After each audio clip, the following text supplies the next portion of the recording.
व्यापार इन दिनों कठिन है। इतनी प्रतिस्पर्धा, ऑनलाइन और ऑफलाइन दोनों। यदि आपके पास अपने व्यवसाय के लिए खजाने का नक्शा होता, तो यह कैसा होता? या इससे भी बेहतर क्या होगा यदि आप इसे अपने दम पर बना सकते हो? यूं ही मेरी बात न मान लें। आप अपना खुद का खजाने का नक्शा बना सकते हैं। इसे खराब गुणवत्ता की लागत या सीओपी क्यों कहते हैं? मिलिए ताजा ताजा एमबीए करके आए अक्षय तलवार से। यह युवक अपने पिता विक्रम तलवार और भाई अभय तलवार के साथ अपने पारिवारिक व्यवसाय में शामिल होने का इच्छुक है। उनका पहला काम मानेसर स्थित प्लास्टिक ऑटो कंपोनेंट्स का कारोबार संभालना है। यह सबसे पुराना प्लांट है। यह 20 साल पहले सबसे अधिक लाभदायक प्लांट हुआ करता था, लेकिन अब लागत बढ़ने और कीमतों में कमी के साथ यह संयंत्र घाटे में चल रहा है।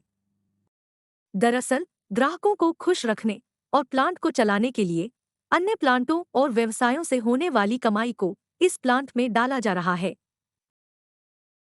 ज्यादातर लागत मद बजट से अधिक है, लेकिन अक्षय को चिंता है कि अगर वह बजट पूरा भी कर लेते हैं तो भी प्लांट मुश्किल से लाभ में आएगा। वह जानता है कि वह ग्राहक संचालित बाजार में बिक्री मूल्यों के बारे में ज्यादा कुछ नहीं कर सकता है। इसलिए वह अपना ध्यान संसाधन लागतों जैसे कि सामग्री, जनशक्ति, ऊर्जा, कॉन्ज्यूमेबल्स और परिवहन और संचार पर केंद्रित करता है। वह इनमें से प्रत्येक मद को आवश्यक या एसेंशियल लागतों और आकस्मिक या इंसिडेंटल लागतों में विभाजित करता है। आइए इनमें से कुछ उदाहरणों को देखें। इस्तेमाल किए गए प्रत्येक 100 किलोग्राम प्लास्टिक कच्चे माल के लिए उन्होंने देखा कि संयंत्र केवल 96 किलोग्राम के लिए बिलिंग कर रहा है। स्क्रैप के रूप में लगभग 4% का नुकसान होता है। इस स्क्रैप में ऐसी सामग्री होती है जिसे अशुद्धियों के कारण काटा और पुनः उपयोग नहीं किया जा सकता है। उनके प्लांट मैनेजर बलदेव ने कहा कि ऐसा सब जगह होता है। अक्षय आश्वस्त नहीं है, लेकिन अगले कॉस्ट हेड जनशक्ति के लिए आगे बढ़ते हैं। मशीनों पर काम करने वाले और उत्पाद बनाने वाले लोग जरूरी हैं, लेकिन उत्पादों की जांच और सही करने वाले लोगों की आवश्यकता तभी होती है जब या तो हमें सही गुणवत्ता नहीं मिलती है या हमें सही गुणवत्ता देने की प्रक्रिया पर भरोसा नहीं होता है। उन्होंने देखा कि बिजली और ईंधन के बिल उनकी लागत के अनुरूप ही बढ़ रहे हैं।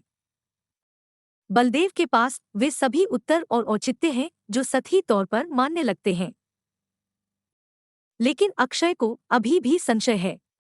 उसे पूरा यकीन है कि पहले एक खराब उत्पाद को बनाने और फिर सही करने के लिए जितनी भी बिजली लगती है वह आवश्यक लागत से ज्यादा है। यह आकस्मिक है। उपभोग्य सामग्रियों यानी कॉन्ज्यूमेबल्स के लिए भी यही सच है। इसके अलावा बार बार टूट फूट या ब्रेकडाउन का मतलब स्पेयर पर बहुत अधिक खर्च करना है। एक बार फिर बलदेव शीघ्रता से बताते हैं कि उपकरण पुराना है। वास्तव में पुराना। वर्तमान ब्रेकडाउन उद्योग के मानदंडों के अनुरूप ही है। जो चीज उन्हें सबसे ज्यादा हैरान करती है वह है लॉजिस्टिक्स की बड़ी लागत। स्थानीय ग्राहकों को 70% आपूर्ति के बावजूद माल भाड़ा और लोगों के यात्रा बिल दोनों बहुत अधिक लगते हैं। बलदेव फिर से बताते हैं, कस्टमर अपना प्लान बदलते रहते हैं और कभी-कभी हमें यह सुनिश्चित करने के लिए कि सामग्री की कमी के कारण ग्राहक की उत्पादन लाइनें बंद न हों, वायुयान से सामग्री भेजनी पड़ती है। आखिर ये पुराने रिश्ते हैं और व्यवसाय ग्राहक और आपूर्तिकर्ता के बीच विश्वास पर काम करता है। वर्षों से ग्राहक ने हमें प्रतियोगियों से आगे रखा है क्योंकि वे जानते हैं कि वे हम पर भरोसा कर सकते हैं। जब अक्षय अपने मूल्यांकन को अपने पिता के साथ साझा करता है तो उससे कहा जाता है कि वह अपनी योजना बना सकता है, लेकिन कोई भी बदलाव करने से पहले उसे अपने पिता और भाई को विश्वास में लेना होगा। इसके अलावा बलदेव प्लांट के कई अन्य लोगों की तरह एक पुराना और भरोसेमंद कर्मचारी है। वह शुरू से ही कंपनी के साथ रहे हैं और सुपरवाइजर के पद से उठकर अपने वर्तमान प्लांट प्रमुख के पद पर पहुंचे हैं। कोई भी बदलाव मौजूदा लोगों को परेशान करे। ऐसा नहीं होना चाहिए। अक्षय का मानना है कि अगर काम करने के तरीकों में थोड़ा फेर बदल किया जाए तो बहुत सारे मुनाफे का रास्ता निकाला जा सकता है। लेकिन उनके परिवार और कर्मचारी दोनों अपने मौजूदा तौर तरीकों में आरामदायक स्थिति में हैं। अक्षय को एक मानचित्र की आवश्यकता है जो उन्हें सभी को यह समझाने में मदद करे कि न केवल लागत एक समस्या है, बल्कि इन लागतों को कम करने के लिए बहुत कुछ किया जा सकता है। वह अपने खजाने का नक्शा बनाना शुरू करता है। खराब गुणवत्ता की लागत यानी कॉस्ट ऑफ पुअर क्वालिटी या COPQ का नक्शा। अक्षय के MBA पाठ्यक्रम में उन्हें बताया गया था कि गुणवत्ता ग्राहक की इच्छा से परिभाषित होती है। तो वह 2 श्रेणियां बनाकर शुरू करता है। पहली श्रेणी अनुरूपता की लागत है, कॉस्ट ऑफ कॉन्फॉर्मेंस। वे सभी लागतें जो तब भी वहन करनी पड़ती हैं जब कोई डिफेक्ट उत्पन्न न हो, इस श्रेणी में आती है। दूसरी श्रेणी गैर अनुरूपता की लागत है, कॉस्ट ऑफ नॉन कॉन्फॉर्मेंस। ये सभी लागतें हैं जो केवल दोष पैदा होने पर ही होती हैं। वह अनुरूपता की लागत से शुरू करता है और इसे आगे 2 श्रेणियों में विभाजित करता है, रोकथाम यानी प्रिवेंशन की लागत और मूल्यांकन यानी अप्रेजल की लागत। रोकथाम की लागत यह सुनिश्चित करने में खर्च की गई लागत है कि दोष कहीं पैदा तो नहीं हो गए हैं। अक्षय देख सकते हैं कि इसमें उपकरणों के रखरखाव, लोगों के प्रशिक्षण, अच्छी गुणवत्ता वाले कच्चे माल की खरीद, संवेदनशील सामग्री के जलवायु नियंत्रित भंडारण, एक गुणवत्ता प्रणाली के निर्माण के प्रयास आदि जैसी चीजों पर खर्च किए गए सभी पैसे शामिल होंगे। मूल्यांकन की लागत उत्पाद की गुणवत्ता की पुष्टि करने के लिए जांच में होने वाली लागत है। इसमें गुणवत्ता निरीक्षक, परीक्षण उपकरण का अंशांकन या कैलिब्रेशन, परीक्षण के लिए उपयोग की जाने वाली उपभोग्य वस्तुएं आदि शामिल हैं। इसके बाद वह गैर अनुरूपता यानी नॉन कॉन्फॉर्मेंस की लागत को देखता है। अक्षय समझता है कि समस्या का पता उत्पन्न होने के स्थान से जितनी दूर चलता है, गैर अनुरूपता की लागत उतनी ही बढ़ जाती है। स्क्रैप और रीवर्क की लागत पहली चीजें हैं जो दिमाग में आती हैं। फिर डिलीवरी में देरी बचाने के लिए प्रीमियम माल ढुलाई की लागत भी होती है और कभी-कभी सामग्री को निम्न गुणवत्ता उत्पाद के रूप में डाउनग्रेड करने की आवश्यकता होती है, जहां कंपनी कम बिक्री मूल्य के कारण राजस्व खो देती है। फिर सुधारात्मक कार्रवाई या करेक्टिव एक्शन रिपोर्ट और समाधान बैठकों जैसी गतिविधियां हैं। इन्हें सामान्य रोजमर्रा की आवश्यकताओं के रूप में देखा जाता है, लेकिन हमें उन समस्याओं की बढ़ती सूची के लिए लगातार अधिक से अधिक लोगों की आवश्यकता होती है। ये विफलता की केवल आंतरिक लागतें हैं। Cost of internal failure. जब ग्राहक के स्थान पर पहुंचकर विफलता होती है तो अधिक लागतें आती हैं। ये बाहरी विफलता की लागत हैं। कई लागतें आंतरिक विफलता के समान हैं।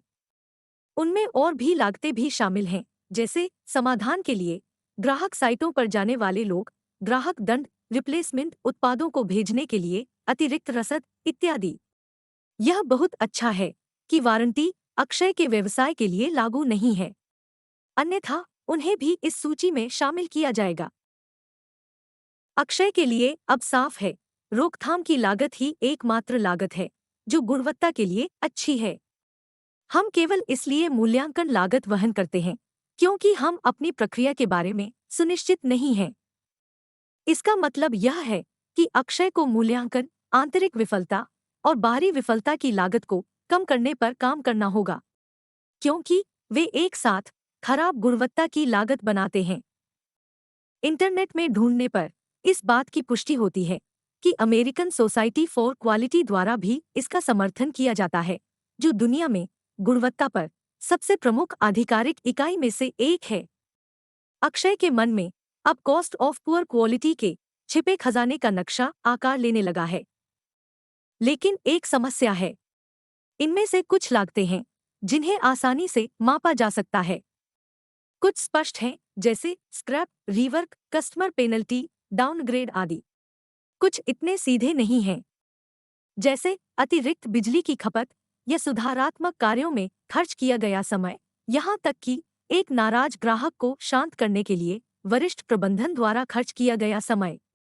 लेकिन सबसे छिपी हुई लागत खोए हुए अवसर की लागत है। खराब प्रतिष्ठा, जिसके कारण न मिलने वाला नए बिजनेस या बिक्री जो छूट गई है, जबकि मशीन और लोग खराब गुणवत्ता वाले उत्पादों को सुधारने में व्यस्त थे। अक्षय को गुणवत्ता गुरु फिल क्रॉस्बी का कहा वाक्य याद आता है, गुणवत्ता मुफ्त है।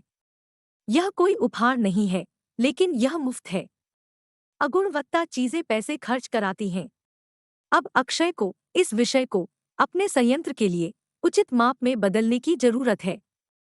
यह एकमात्र तरीका है जिससे वह अपने पिता और कर्मचारियों के मन में स्थित निष्क्रियता को तोड़ने में सक्षम होगा। इस श्रृंखला के अगले वीडियो में हमारे साथ जुड़े, क्योंकि हम खराब गुणवत्ता की लागत को मापने और उनकी कंपनी के लिए खजाने का नक्शा बनाने में अक्षय की यात्रा में साथ देंगे। हमें उम्मीद है कि आप इसे अपने जीवन में या अपने कार्यस्थल में प्रभावी ढंग से उपयोग करने में सक्षम होंगे। यदि आप एक व्यवसायी हैं और अधिक उत्पादक और लाभदायक बनने में सहायता चाहते हैं, तो कृपया हमसे संपर्क करें।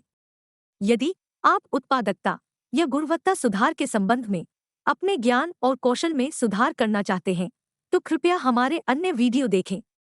कुछ जल्द ही आ रहे हैं। यदि कोई विषय है जिसके बारे में आप अधिक जानना चाहते हैं, तो हमें बताएं।